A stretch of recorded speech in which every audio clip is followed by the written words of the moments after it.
Hello बच्चों, अब हम करने जा रहे हैं एक्सरसाइज नंबर 9.1 का क्वेश्चन नंबर 6। क्या दिया है?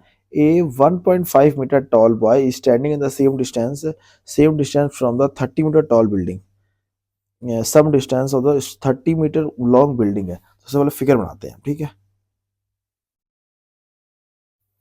ए बी कितने मीटर है? 30 मीटर है, ठीक है।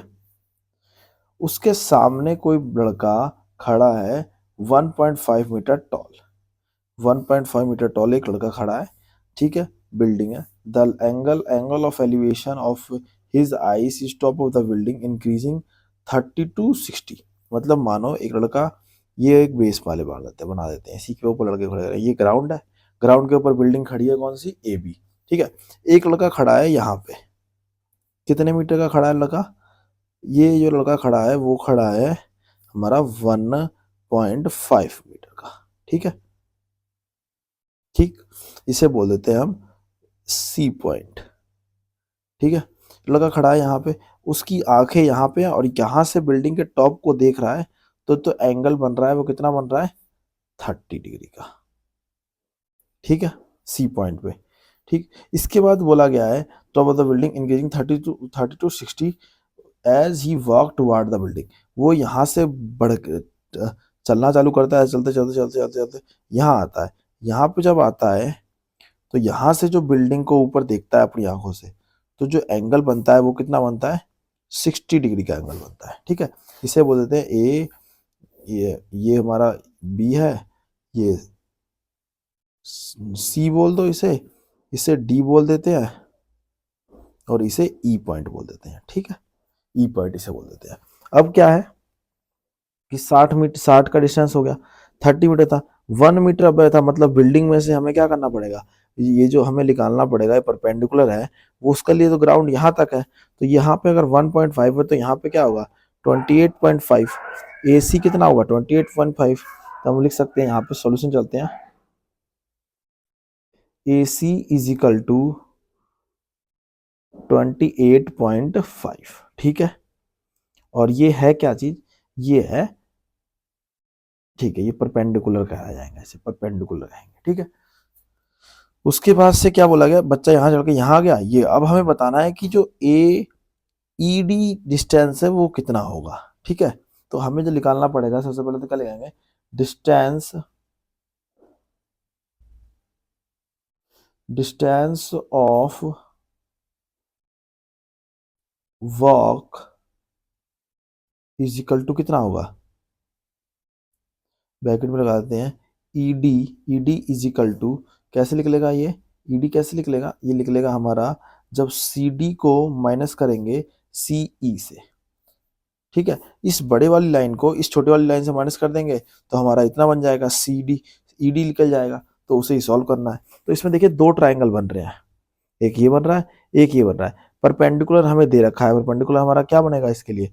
2.5। तो हम लिखेंगे इन ट्राइंगल ए सी ई, ए सी ई में, ठीक है, ए सी ई में परपेंडिकुलर जो है वो कितना है? 28.5, ठीक है। यहाँ पे लिख रहा हूँ, लिखने की जरूरत नहीं है, नहीं लिखोगे चल जाएगा, ठीक है। परपेंडिकुलर दे रखा है हमें इतना, ए सी ई ट्राइंगल में, ठीक है। और हमें निकालना कितना है? हमें क्या निकालना है? हमें निकालना है बेस। तो वही पी पंडित बद्री प्रसाद हर हर बोले, ठीक है। कितना बेस और परपेंडिकुलर का जरूरत है हमें, बेस और परपेंडिकुलर। बेस और परपेंडिकुलर किस पे आते हैं? 10 पे आते हैं। तो हम लिखेंगे tan theta is equal to क्या होता है? परपेंडिकुलर ए सी अपॉन में बेस कितना है? सी ई, ठीक है। पहले ट्राइंगल को लिख रहे हैं हम सी ई। तो हम जब वैल्यू पुट करेंगे तो tan 60 is equal to A सी कितना है हमारे पास? 28.5। और सी ई नहीं पता, सी ई को सी छोड़ देते हैं। जब इसको सॉल्व करेंगे, tan की वैल्यू कितनी होती है? tan 60 हमारा होता है √3। √3 इज इक्वल टू 28.5 अपॉन में √सी ई। तो हमारी जो सी ई की वैल्यू आ गई वो क्या आ जाएगी? C E is equal to 28.5 upon में √3, ठीक है। एक तो ये आंसर आ गया हमारा, ठीक है। ये हमारा आ गया सी ई, इतनी दूरी की वैल्यू आ गई कितनी?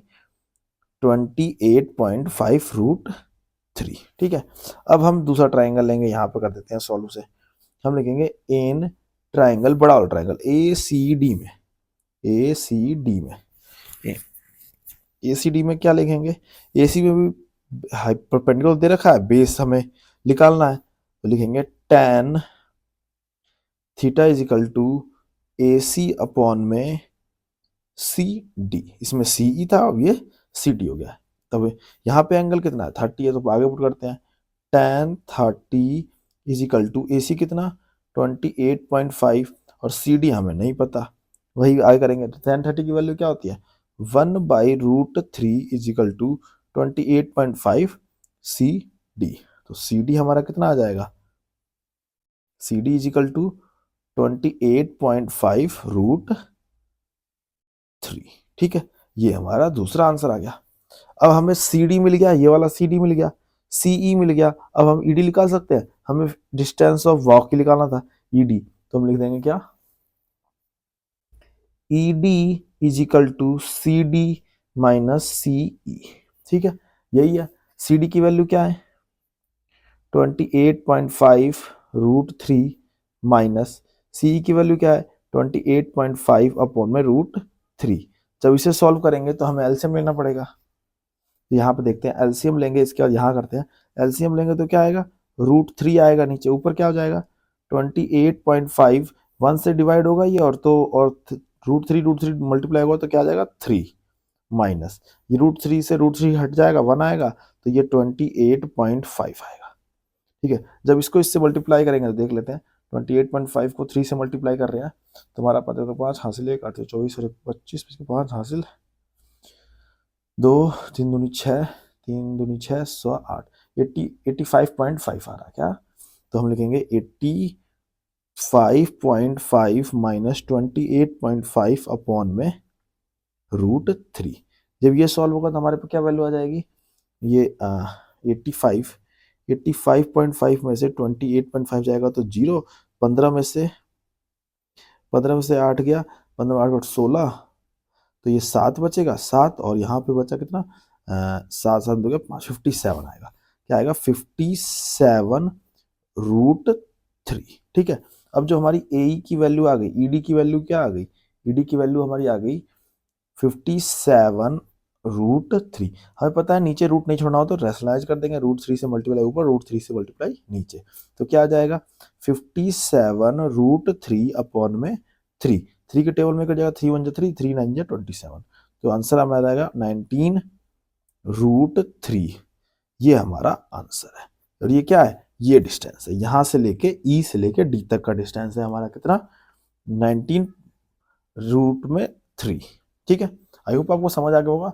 कोई भी समस्या हो तो आप लोग कमेंट कर सकते हैं, चैनल पर नए हो तो सब्सक्राइब कर देना और वीडियो को लाइक जरूर करना।